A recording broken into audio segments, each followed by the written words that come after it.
Hey, hey, hey. Time for another Out of This World story from rSpace. If anyone ever asks why someone walked away, just say, they cheated, they lied, and they picked someone else. So I picked me. Today on rSpace, just a friend trip. Wife went on vacation with her guy friend despite my disapproval. I ghosted her, and he left her too. My wife, 30 female, is in Miami with her male best friend right now. I, 29, male, packed my bags and left. This is going to be long, so buckle up. I need to get it all out because my head feels like it's about to explode. I've been with her for 7 years, 5 dating, 2 married. We've been through the usual life stuff, job changes, some family drama, and saving for a house. It's not always movie perfect, but I thought we'd sail through. She's been my person, my safe place, and I've always thought the same went the other way. That she saw me as her partner, not just some guy she shares a lease with. I've never been overly jealous or controlling.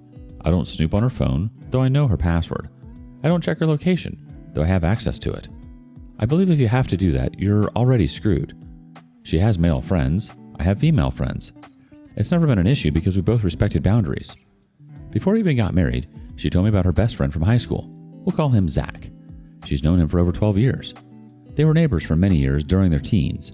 Apparently, he was the person she called when her grandma passed, when she got her first job, and when she broke up with her serious boyfriend and had fights with her girlfriends. Basically, he's been her constant. I met him once before the wedding. Seemed like a decent guy. He's quiet, polite, and doesn't dominate the conversation. He was at our wedding also, gave us a nice gift, shook my hand, and congratulated us. No bad vibes. But I also noticed something even back then.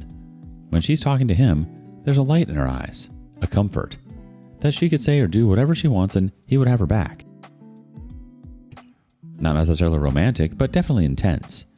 He looks at her the same way, like she's his favorite person in the world. I've always had this small nagging thought in the back of my mind. If Zach ever decided he wanted her, would she say no? But every time I voiced anything even close to that, she'd roll her eyes and say, God, you sound like my dad. If I wanted him, I could have had him a long back. The best thing about all this is he doesn't live here. He's settled in Canada ever since I had known her. Now, last month, she came home practically bouncing. Zach's coming to town to work for a month. His company got him here, staying in a hotel downtown. She's so excited. You'd think she just won concert tickets. Since then, she was counting days on her fingers when they would meet. The day he arrived, she rushed to meet him. I didn't think much of it. All drinks after his meetings. He didn't know where to get good tacos, so I took him to that place we like. At first, I told myself not to be insecure. He came over to our place a couple of times. We watched a game, ordered pizza, sipped beer, and talked about work. Another time, we grabbed brunch together. He was friendly enough. I don't know what's going between them, but he didn't even try to overstep me. Remained polite and gentle with me. And I noticed he never mentioned dating anyone seriously. I asked him about his relationship. He blushed and said he had never found anyone who he could fall in love with. Said he wasn't ready for a commitment. Just flings or hookups. But here's the thing.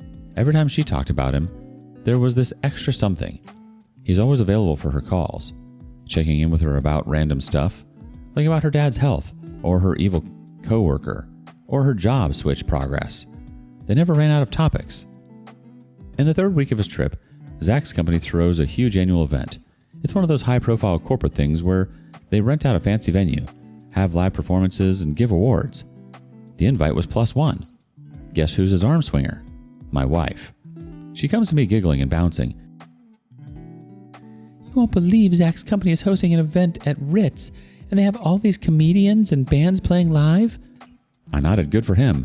She goes on, and he's got a +1 invite. I can't wait to attend it. I stopped. And he has asked you to go with him? She laughed. Of course, who else he has in this city? I was like, isn't it a little too much that he's asking you to attend his office event? She shrugged. No, why? I mean, it's just an event, not a prom where you can only take your date. I had no logical points to counter except that I was feeling sick of all this. If I said anything, she would call me insecure or unreasonable. So I sucked it up, and it's just an event she's attending with her friend. Okay, no big deal. So I'm at home while my wife's dressed up, drinking champagne, dancing, and attending her favorite artist live, all with another man. She comes home at 1 a.m., tipsy, talking about how amazing the night was. I try to hide the fact that I feel like crap. I tell myself, she's home. She didn't cheat. Don't be the insecure husband. I was counting the days until the Zach guy leaves. It was almost his last week in the city, and I had started breathing calmly that he would leave soon. Then on Thursday night, I was watching TV. She casually strolls and drops, "Hey, you know Zach and his team have done amazing work on his offsite project, and his company is taking him to a week-long trip in Miami. All expenses paid." At this point, I knew that's not it, and there's more to come. "He gets to bring a +1, and I'm going with him." Silence. She didn't ask. She just tells me. No, what do you think? No, would you be okay with that? Just a statement of fact. I laughed because at that moment, I really didn't know how to react. I was praying it was a joke. It was not. I wanted to scream and freak out, but I knew it won't help. So I took a deep breath and told her I'm not comfortable with it. She cuddles me. "Nothing's going to happen. We're not even physically attracted to each other." I stopped her and said, "That's not the point. You're married. A week-long tropical trip with another man is crossing a line." Her response? "Why should I turn down a free trip? Flights, hotel, food, everything's covered. It's just a vacation."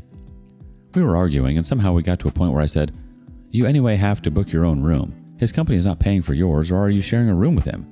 To this she laughed. "If that's a problem, I'll make him sleep on the couch. He can do it for me." I was dead shocked. "So your original plan was to share a bed?" She did this. Cue eye roll. "Not like we'd do anything." I lost my crap. I told her clearly if she goes, I'll see it as her choosing him over me. She tried to convince me. "I don't feel anything for him. He's just a friend. I love you. That's why I married you. He was already my friend when I chose you. If I had feelings for him, why would I have married you?" Yada yada. She blabbered 100 different reasons why I should trust her, but I didn't budge. Her closing sentence was, "You're being ridiculous. I'm going whether you like it or not." I was shocked to hell. She stormed inside the bedroom, thinking I'll crawl behind her. I didn't. I dozed off right there on the couch. The next morning when I woke up, I saw her packing. That's when I realized she told me about the trip just a day before. She packed and left without any further talks. Doesn't even hug me goodbye. Just left. It was good in a way that she didn't pretend. I was tearing up inside, but somehow got ready and went to work. Couldn't concentrate for a minute. Helplessly confronted Zach, texted him. "You know you're crossing a line taking a married woman on this trip, right?" "We're just friends, man. Don't make it weird." "Friends don't sleep in the same hotel room in Miami." "We're not doing anything. If you trust her, you shouldn't have a problem." That was enough for me. He knows exactly what he's doing. Was hiding behind friendship while taking my wife to the beach. The whole of Friday I spent relentlessly at the office. In the evening, to distract my mind, engrossed in TV. I couldn't. Restlessly, I tossed in my bed with all sorts of wild thoughts running through my head. I realized my marriage was over. This wasn't about cheating. This was about respect. And she had none left for me. At 4 a.m., I got up and went for a run. The apartment was suffocating me. I called my friend and confided in him. He came over. Though he gets my point of view, he still insists I don't make any impulsive decisions. Asked me to wait until she's back. Maybe talk it out and set boundaries. I said that train has long left. The emptiness and silence of that house was killing me, so I packed a few essentials and went to my friend's. Then we both sat and found a divorce attorney, but it took 3 days to get his 30-minute appointment. The meeting is in the next 2 hours, and I'm super nervous. I don't know if I'm filing yet, but I need to know my options. Because right now, my wife is in Miami with another man, and I don't think I'll ever look at her the same way again. If this post gets enough traction, I'll update after the lawyer meeting, but honestly, I think I already know how this ends. Thanks for reading. It's not about jealousy, it's about respect, and clearly she's made her choice about what that means. You set a boundary, she ignored it, and you acted on it. Walking out, giving yourself space, and talking to a lawyer is exactly the kind of self-respect move you needed. Update 1. When I posted the first part, I didn't think I'd be writing a second one this soon. I figured I'd be sitting in limbo for weeks, maybe months, trying to decide whether to pull the plug on my marriage, but it's only been 9 days since she left for Miami, and my life looks completely different. I decided I wasn't going to fold. If she wanted to play the free spirit card, fine, I'd treat her like she was single. I muted her on social media so I wouldn't have to see her posts. I didn't block her. That would have been too obvious. I made sure she'd feel the emptiness on my end. No, hope you're having fun. No sentimental goodbyes. I gave her the silence she deserves. 2 days later, a mutual friend sent me her Instagram story. She was in a bikini, sitting on Zach's shoulders in a pool, playing chicken fight against another couple. The caption read, "Best weekend ever." I didn't respond. Didn't need to. That image alone told me every boundary I'd ever tried to set meant nothing to her. Meanwhile, I spent the weekend sulking, ranting to my friend, and imagining my divorced life. Monday morning, I was sitting in a divorce lawyer's office. We went over property division, bank accounts, what would happen with the apartment. It felt cold, transactional, but also giddy to be getting rid of her entitled butt. The lawyer asked if I wanted to file immediately or just prepare the paperwork. I told her to prepare it. I wanted everything ready so I could pull the trigger the moment she confronts. The next was to find a place before she comes back. My friend's colleague was looking to rent his spare room. I took it. She was supposed to return on Saturday, so I thought of vacating it on Friday. But Wednesday, I got a text from her that she was coming back. She called me several times, but I didn't respond. She then left a blabbering voicemail that Zach betrayed her and maybe it wasn't a great idea to go with him. Turns out, Zach had a girlfriend back in Canada, and he never mentioned this to Amelia. Not a fling or a temporary one, but a long-term girlfriend of 3 years. Told her it was just a work trip. The funny part was, he never mentioned his so-called best friend Amelia to her ever. His girlfriend somehow found out about their trip and threw explosives at her. Called her all sorts of names under the sun. Accused her of sleeping with Zach. Amelia swore up and down to his girlfriend that nothing happened between them. Not in Miami, not ever. That woman wasn't buying it. Only a fool would believe that they shared a room but didn't cross the line. When Amelia confronted Zach about it, he just snapped and stormed out to book the next flight back to Canada to smooth things over with his girlfriend. So now she was telling me, "I'm coming home. Nothing happened, I swear." This was her version, so I don't know how much truth it had. She sent me this voicemail while packing for her return. I didn't reply. Just grabbed my clothes, toiletries, laptop, and a few things that mattered to me. Left all the wedding photos hanging on the wall. Didn't want to deal with them yet. While I was still packing, I got a call from an unknown number. I almost ignored it. Was in a hurry, but curiosity won.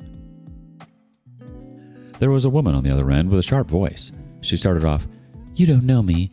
I'm Zach's girlfriend, and I think your wife's been playing with fire." She thought I didn't know that my wife was with him.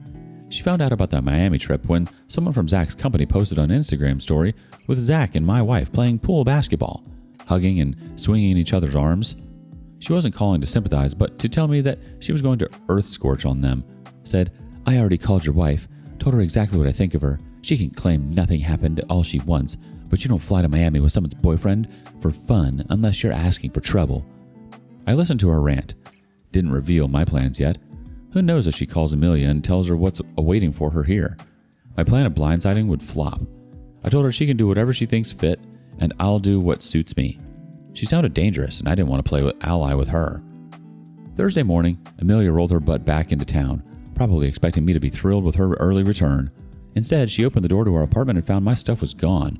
She texted me, called me, no answer. Apparently, she even showed up at my friend's place. I'd made sure to move out before she comes for me. My friend told me later she knocked for 10 minutes. He didn't open the door. That night, she sent me a string of texts. "Where are you? We need to talk. I came home for you. I swear nothing happened. We slept on separate beds." Still, nothing from me. Then she sent me a last voicemail before going silent. "I'll give you the space. Come back, hun. I'm waiting." Weekend went by. I set up my new room. Monday, I got a call from the lawyer that the papers were ready. I drove to his office. We reviewed the divorce paperwork, made sure everything was all right. She asked if I wanted to serve Amelia at home or work. I chose home. I still have access to the door camera, and I wanted to see her face when she was served. She opened the door, in sweats, hair in a bun, coffee in hand. The server handed her the manila envelope and said, "You've been served." I could see her freeze, staring at the papers like they were radioactive. She looked around the hallway, almost like she could sense I was nearby. Within minutes, my phone blew up. "Are you serious? You're ending our marriage over one trip? You couldn't even talk to me first?" Still nothing from me. She must have called her mom right after because by the next day, I was getting a call from her too. I left the call go to voicemail, and she was spitting venom. "I can't believe you're doing this over a little vacation. Amelia's always been independent. You can't cage a free spirit." That line again. Like being independent meant you get a hall pass for disrespecting your marriage. In the evening, I got a private text from her dad. "If my wife pulled that, I'd be gone too." At least someone in that family had sanity. Amelia then called up my lawyer and requested a talk before deciding to sign the papers. I refused, but my legal team said that out-of-court settlement can expedite the process. So I agreed to meet at my lawyer's office. She was already there, pacing in the waiting room when I walked in. The moment she saw me, she went off. You're blowing this out of proportion. I told you nothing happened. Her sudden outburst took me off. I sat down quietly, listening to her rant. Her tone shifted from abrupt to calm. She tried the usual, If I wanted to be with Zach, I would have been years ago. He's just a friend. After listening to what she had to say, I patiently replied, Friends don't take married people to Miami for a week, and married people who care about their spouse don't go. It's not about whether something happened. It's about you hearing me say I wasn't okay with it and going anyway. You didn't care what it did to me. Her voice cracked. So that's it? You're done? I nodded. She sank onto the chair, holding those divorce papers like they were some pop quiz she hadn't studied for. With her teary eyes, she pleaded my lawyer for a couple of days to sign the papers. She agreed. The next day, I got to know that she had signed. She got her freedom, and I got mine. I hope it goes smooth from here. I don't want thrill in my life anymore. Update 2. So yeah, we're divorced now.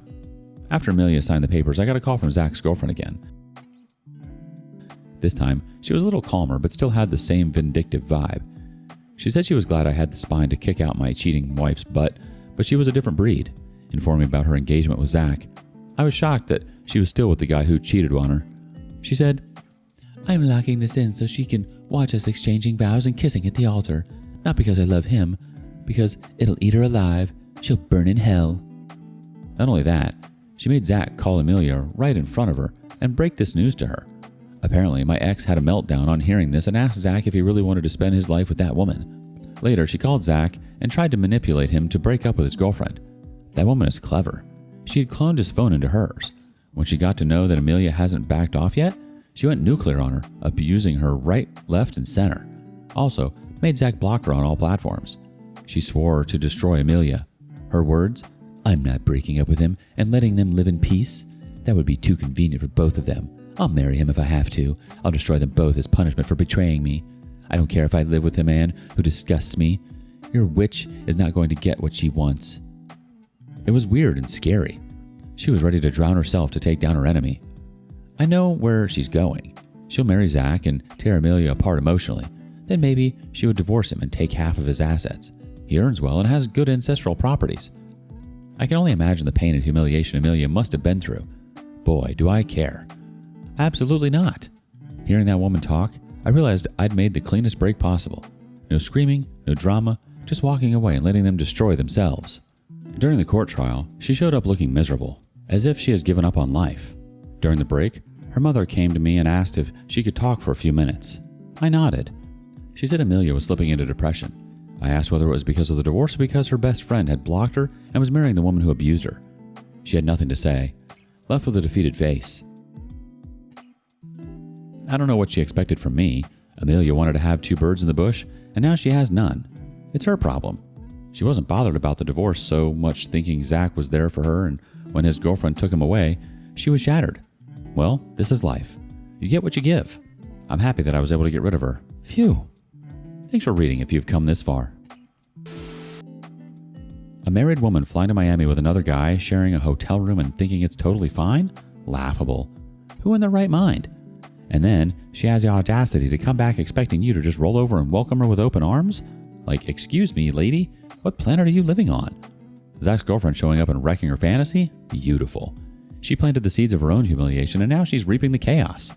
We absolutely love to see it.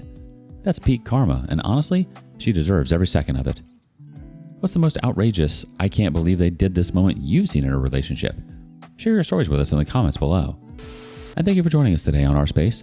Be sure to like and subscribe and hit that notification bell so you don't miss out on our next video. Until next time.